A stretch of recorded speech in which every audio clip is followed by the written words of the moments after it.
Fala galerinha, tiozinho na gringa aqui, Daniel falando, pra gente fazer o nosso segundo episódio hoje de Quero investir em imóveis nos Estados Unidos.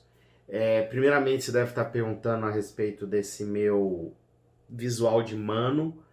Tá frio aqui e eu tô toda hora indo lá na garagem que eu tô reformando um móvel que também tá no canal, então se você quer ver um pouquinho de reforma de móvel, tem os vídeos no canal aqui.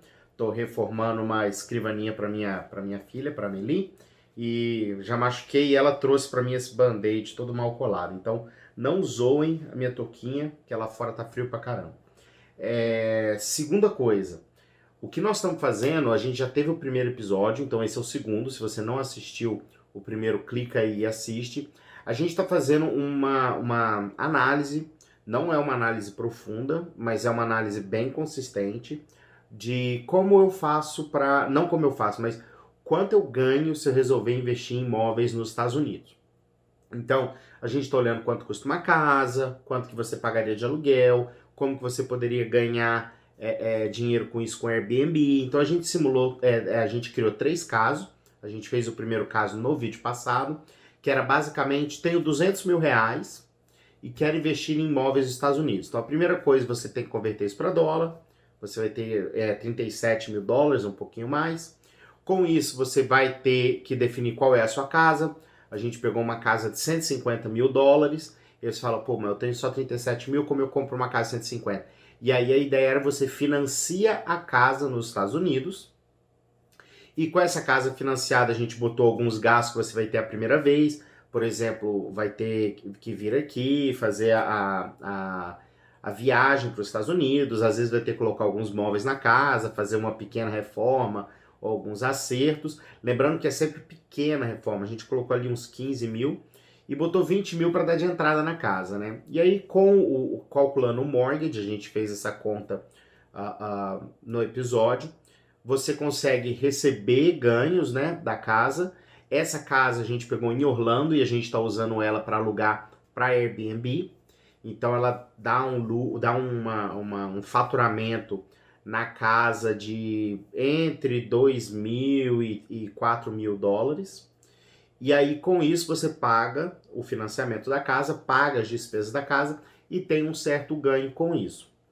Lembrando que, e aqui reformulando, no canal lá tem toda a mecânica de como que você faz. Eu não estou falando que esses números são garantidos, são certos, mas realmente é a mecânica da coisa. Aqui eu coloquei um formato tabelinha, o Paulinho já deve ter jogado aí na tela para vocês, para nesse formato tabelinha fica mais fácil para todo mundo assistir e entender. Então eu até mudei um pouquinho os números, só para vocês terem uma noção, mas no fim do dia a gente está falando que desses 200 mil, você conseguiria tirar algo em torno de 200 mil reais, você conseguiria tirar algo em torno de 350 dólares por mês. Vamos colocar esse ganho aqui em reais, para a gente comparar alhos e bugalhos com bugalhos. Então esse multiplicado pela taxa de câmbio, algo em torno de R$ 1.800 por mês para um investimento de 200 mil, quase 1% ao mês. Essa seria uma estimativa realista. Na otimista você teria este valor multiplicado pelo câmbio, deixa eu dar um F4 aqui para pegar, em torno de 10 mil reais por mês, que seria uns 5%, e aqui só para vocês entenderem, a gente maximiza os ganhos, você conseguiu alugar todos os dias do mês, e a gente minimiza os gastos, então você conseguiu ganhos de juros, um financiamento de baixos juros e tudo mais. Lembrando que aqui a gente fez um financiamento de 3,8% ao ano, o que é muito baixo para os padrões brasileiros. Para os padrões americanos é relativamente baixo, mas nesse momento os Estados Unidos está passando por um momento, não só por causa do Covid, né, mas pelo momento de maior baixa das taxas de mortgage, de hipotecas. Então financiar a casa está super, super barato. 2%, 2,5% é normal. Então assim, 3,8% nesse cenário seria caro. Por que é importante você ter isso em vista? Porque nesse cenário a gente está simulando que você vai conseguir um financiamento nos Estados Unidos. Isso não é a coisa mais simples do mundo. A gente também tem um vídeo aqui, como comprar uma casa nos Estados Unidos. que eu mostro um pouquinho desse processo de financiamento. Você vai ter que comprovar rendas. E essa comprovação de renda com olerites brasileiros, olerite sou eu, né? Pode não ser tão simples, tá? Então, muito bem, a gente fez a simulação. Hoje, o que nós vamos fazer? Nós vamos fazer 2 cases.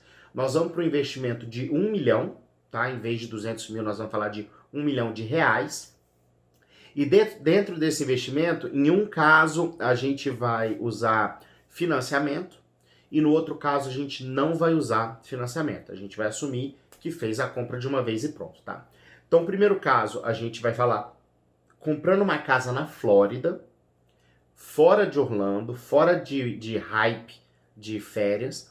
O foco dessa casa é comprar uma casa para ser alugada para quem aposenta. É muito comum nos Estados Unidos o pessoal aposenta e vai para a Flórida, e nesse momento eles não querem prender o dinheiro deles em assets, em ativos fixos, né, como uma casa. Então, que tem uma liquidez muito baixa. Eles vendem a casa que eles têm, pegam esse dinheiro e alugam uma casa em algum lugar que tem um clima legal. Isso é muito comum.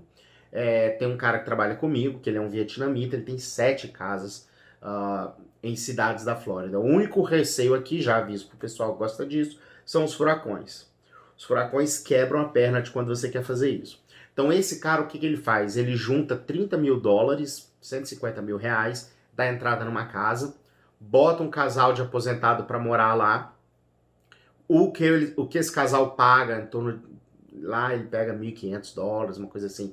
Ele paga o mortgage, paga o seguro, paga a manutenção e sobra em torno de 300 dólares por casa para ele. Esse é o cenário dele com os investimentos de 30 mil dólares. Então ele consegue pegar 150 mil reais e no final tem 1.500 reais por mês, 1% ao mês, fora a valorização da casa. Excelente. O que pode dar errado? Se passar um furacão. Porque se passa um furacão, destrói a casa, você perde tudo? Não, claro que não. A casa tem seguro. O problema é que se for rota de furacão, a galera que aposenta não quer ir para lá. Então toda vez que uma cidade começa a entrar em rota de furacão, despenca a procura nessa cidade para casas por esse público, né, que é um público de nicho. Muito bem, se você tem mais de 65 anos, você consegue comprar essa casa numa condição especial. Tem condomínios específicos, e lembrando que aqui nos Estados Unidos condomínio não é o mesmo conceito de condomínio no Brasil. Condomínio aqui são aqueles apartamentos de 3 andares, prédios de 3 andares, mais horizontais do que verticais, em que você tem vários apartamentos de 3 quartos, 2 quartos, e bem mais acessíveis. Você tem bem menos custo de manutenção para tirar neve, se for numa região igual a Detroit, ou cortar grama, segurança, pintar, fachada e por aí vai.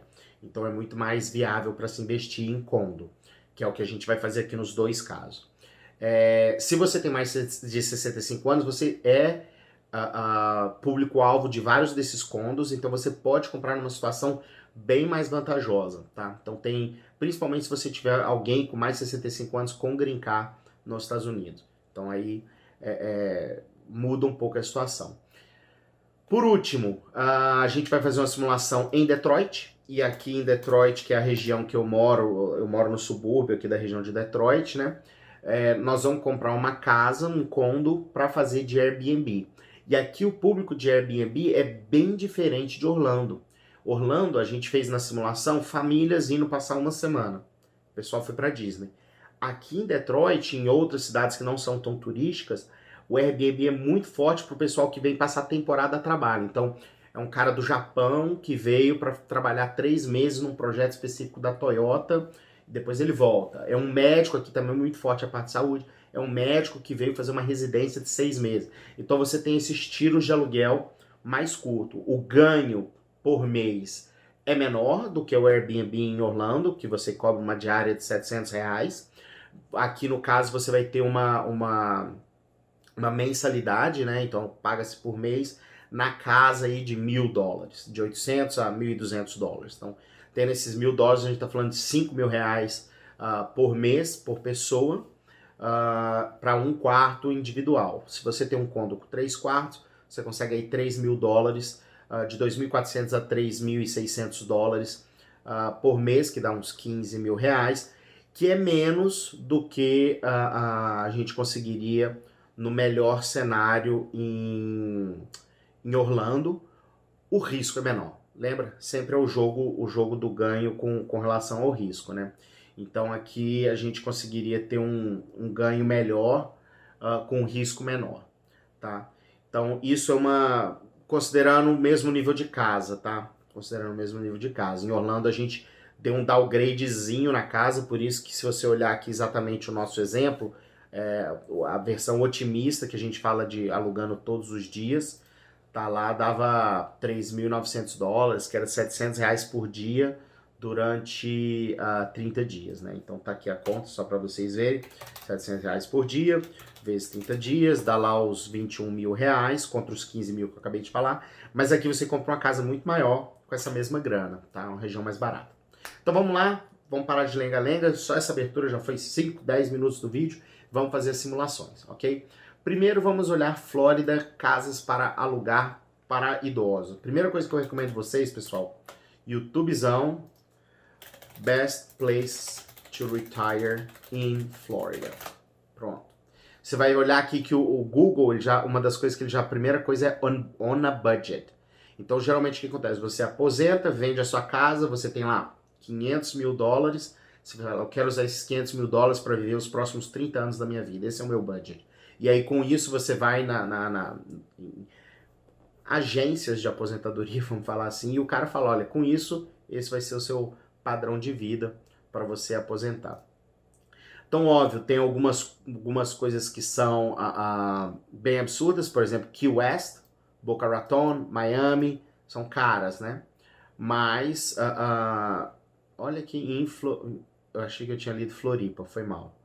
Então aqui 25 melhores lugares, 2020, on a budget, então aqui você vai ter algumas cidades um pouco diferentes. Então você vai ter aqui Ocala, Lakeland, Jacksonville, Daytona Beach, Gaines Beach, Tampa, Florida. Aqui, se você jogar no mapa, o que eu gosto? É a região de Ocala. Vamos só colocar aqui, ó, Ocala, Flórida. É uma região que não é tão perto da praia, então aqui é um pouco mais suscetível com relação a furacão. Tá a mais ou menos 1 hora de Orlando, 1 hora de Tampa, então relativamente bacana. Pode ser uma região interessante para a gente fazer nosso exemplo. Aqui, óbvio, né? Entre cada um, Jacksonville, por exemplo, também é uma bela região, é mais aqui no norte. Tá aqui, Jacksonville também não é uma rota muito comum de furacão. Óbvio, né? Com esses climas tudo muda, né? Mas tem bastante praia aqui também. Acabei de ver aqui a Amelia Island. A Amelia é minha mãe, a Amelia é minha filha. E, bom, poderia ser uma região também, com certeza é muito mais estruturada e tudo mais. Mas vamos lá, vamos pegar Ocala aqui de exemplo, mas a primeira coisa é realmente olhar algumas cidades que você gostaria de usar. Eu gosto de usar o Zillow como referência para procurar casa, mas fiquem à vontade, usem o que vocês acharem interessante. Ocala, Flórida, para a gente ter referências de valor. O que eu estou procurando? Eu estou procurando um condo. E eu estou procurando um condo que minha faixa de preço, a gente está falando de 1 milhão, $188 mil. Lembrando que vai ter viagens, vai ter o closing, vai ter isso, vai ter aquilo. Estou falando de 150 mil. Estou procurando uma casa que vá de 140 a 160, vai. Então tá lá. Aqui nessa região ele tem duas, eu posso até expandir se eu quiser abrir um pouquinho mais.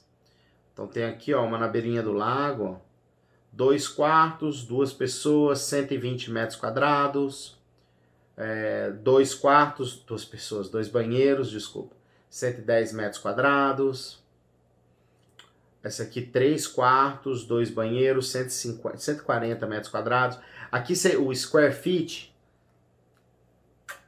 regra do dedão, você corta o último número e transforma em metros quadrados, tá? Então, só para vocês terem uma ideia do que a gente está falando, tá aqui uma casa, um condo, garagem para um carro. Isso pode ser um problema se for um casal, tá? Isso é importante vocês terem em mente. Tá aí a casa, vamos ver o ano da casa. Então, já está desocupada, então dá para Ocupação imediata. 2007 é uma idade boa, mas o que eu particularmente não gostei aqui, eu achei pouca disponibilidade. Deixa eu limpar aqui a minha busca para ter certeza que não tem nada. NN, única coisa que eu botei é de preço. Deixa eu baixar um pouco esse preço e subir um pouco esse preço, ou seja, aumentar o meu range, para ver. Pouca opção, achei pouca opção. Vou olhar em Jacksonville. Jacksonville, obviamente, bem mais opção. É uma cidade que também está em alta. Olha aqui, ó, esse aqui já me interessei. Esse aqui bem, parecem mais bonitas, mais atrativas. Lembrando que uma coisa que também é interessante, oferta e procura, certo? Então, se tem pouca casa lá, talvez não está tendo muita. Vamos olhar para casas para alugar. E aqui você vê que em Jacksonville, nesse valor já não tem, né? Mas não esperava ter mesmo. Aqui, ok. Tem uma certa disponibilidade também. Vamos olhar Ocala.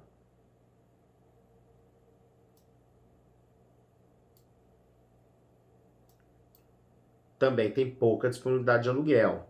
Então, isso, querendo ou não, equaciona. Se alguém for procurar alugar na região de Ocala, e Ocala está aparecendo como um dos melhores lugares para se aposentar, tá aqui, ó, a sua casa vai saltar. Se você estiver tentando alugar aqui em Jacksonville, você vai concorrer com bastante gente. Então, isso é uma coisa também para você levar em consideração. Mas ok, olhamos aqui, a gente gostou de algumas, a gente por enquanto está olhando para a compra. Olha esse aqui, que teteinha, mas a gente tem um budget aqui, óbvio, né? A vida não é essa facilidade toda. Então a gente tem o nosso budget. Dentro do nosso budget, pegamos aqui uma casa de 130 metros quadrados. Interessante, um apartamento para se aposentar, 130 metros quadrados. Tem uma areazinha olhando para uma florestinha e uma mata. Ok, então tá aí um apartamentozinho. Um exemplo, eu sei que o pessoal gosta de ficar vendo fotos, é só entrar no Zillow, pessoal. Tem bastante coisa, dá para olhar foto o dia inteiro. Então tá aí. E aqui a gente está falando de 3 dormitórios com 2 banheiros. Particularmente, eu pegaria algo com 2 dormitórios. Por quê? Porque provavelmente vai ser um pouco mais chique, né? Vai estar numa região mais chique. Mas aqui é pela equação, a casa de 150 mil, vamos colocar aqui, 149.900, tá lá, que dá 800 mil. Aqui ela já vem bastante móvel, aparentemente, mas mesmo assim, vamos colocar os nossos 5 mil para mobiliar. Lembrando que a cozinha já vem com geladeira, fogão, a gente está falando aqui de mesa, cama. Ou você pode realmente alugar sem mobiliar. Aqui no caso, inclusive, até faria um pouco mais sentido alugar sem mobiliar, mas vamos deixar pelo risco. Também uma viagem que você vai vir, fechar a documentação, fazer os devidos acertos, isso a gente vai manter padrão. Quanto que você vai dar na casa? Você vai dar o dinheiro todo na casa, você vai comprar a casa de uma vez.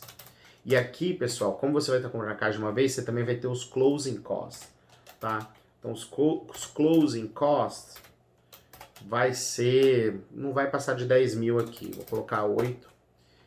E o fator de segurança, vamos botar 5%. Lembrando que a gente está colocando em dólar.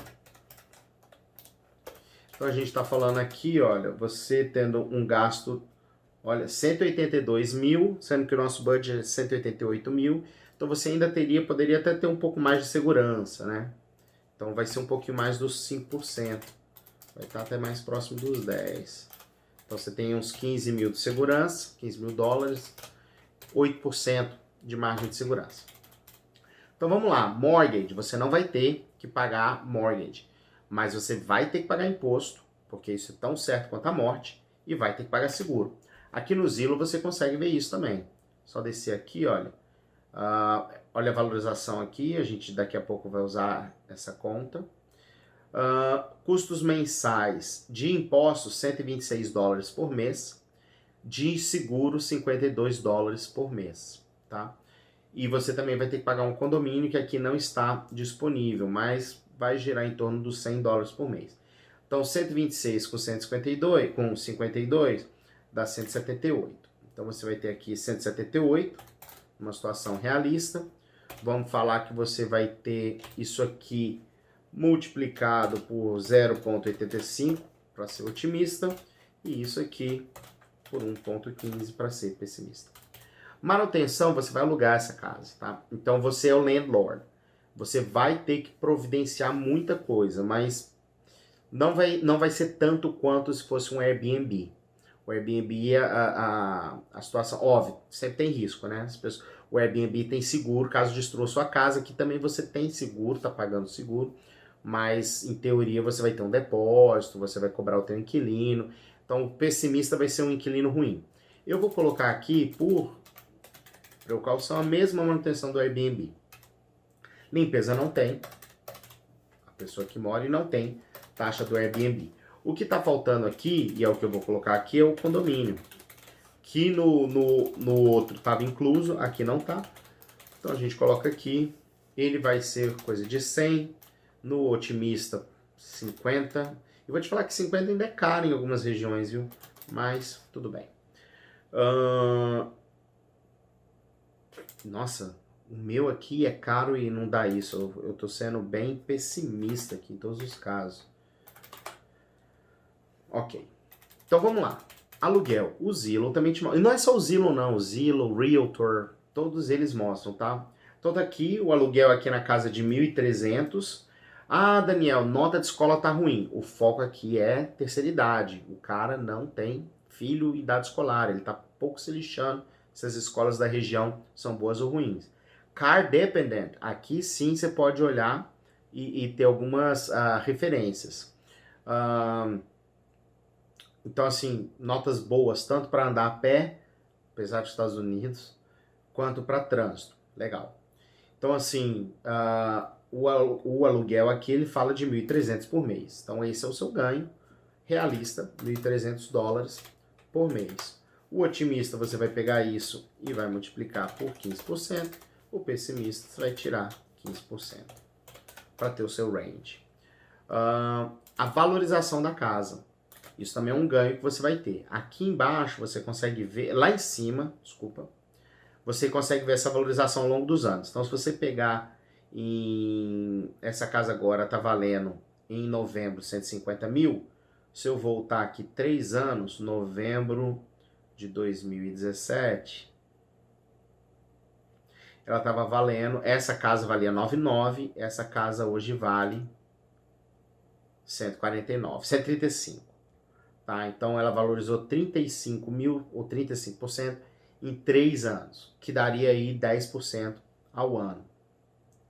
É bastante, sem sombra de dúvida é bastante, ou seja, em 3 anos você juntou aí $35 mil, até mais, né? Porque o cara tá anunciando a 149 mil, mas a estimativa que o Zillow tá dando para ela é de 135. Então você tá falando aí de $16 mil por ano, 50 mil reais, não, mais, pô. 80 mil reais por ano só de valorização de casa, tá? Então a gente precisa botar isso na equação. Se você olhar aqui, ela foi vendida a última vez em 2018 e o cara já está revendendo. Então o cara em 2 anos está tentando ganhar $25 mil em cima dela, aqui 30 na verdade, né? Que é exatamente os 16 que eu comentei. Vamos descer aqui para a gente olhar uma informação. As casas na região aumentaram 6,5% o valor. Isso é importante olhar, porque você está olhando a região. Você não está olhando essa casa especificamente. Às vezes ela é uma outlier, né? Um ponto fora da curva. Então aqui 6,5% nos últimos 12 meses. Vamos usar isso aí, 6% de valorização. Então 6% do valor da casa, que é 149 mil.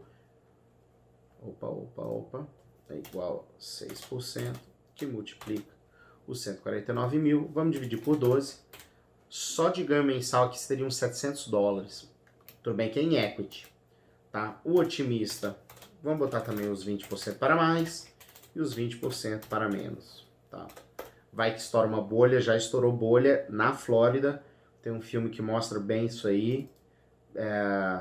Big Short é o que mostra a crise de 2008 com Steve Carell. Esqueci o nome do filme.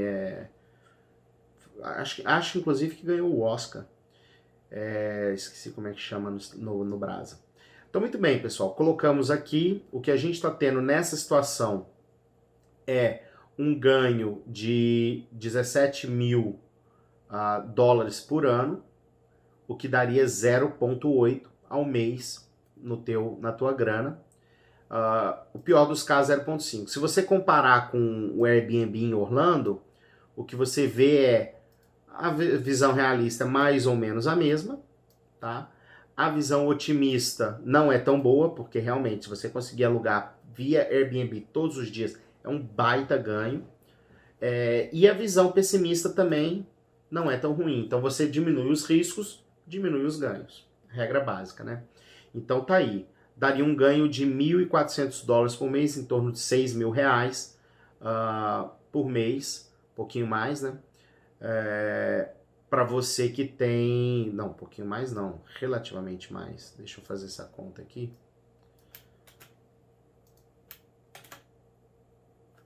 R$7.600 por mês, de uma maneira realista, para quem tem 1 milhão. Então você está botando lá 1 milhão e está conseguindo tirar 7 mil reais por mês, ok? Por último, deixa eu só ver como que nós estamos aqui de tempo. Não, travou meu microfone, será? Ok, por último, nós vamos fazer aqui, talvez até Paulinho, nosso pad, talvez seja até o 3º episódio. Então, caso não dê para ficar tudo no episódio, para não ficar muito grande, eu já me despeço, deixa aquele like, bota seus comentários, o que você concorda, o que você discorda. Lembrando que a gente está só mostrando como fazer uma sondagem de preço e um plano de investimento. Se você realmente quer investir e comprar e quer ver como financiar, a gente tem um vídeo, como comprar uma casa, mas recomendo, ache um corretor aqui nos Estados Unidos.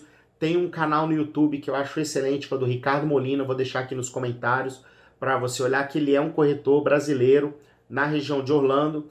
Ele mostra, fala muito sobre casa, muito legal o canal dele, é um cara super descontraído, não me paga merchan, se quiser pode até pagar, Ricardo. Mas é um cara que trabalha com isso, então ele poderia fazer isso para vocês. Lembrando que a corretagem é paga por quem vende. Eu não sei se ele tem alguma coisa que ele faça de um serviço adicional a isso, mas caso você esteja comprando uma casa, não é você quem paga a corretagem. Quem vende paga a corretagem. Aqui nos Estados Unidos é em torno de 3%. E existem 2 corretores, né? De quem compra e de quem vende. Ok? Então, caso fique muito grande o vídeo, a gente encerra aqui e eu já começo o case número 3. Ok? Caso contrário, vai tudo aqui. Vamos lá.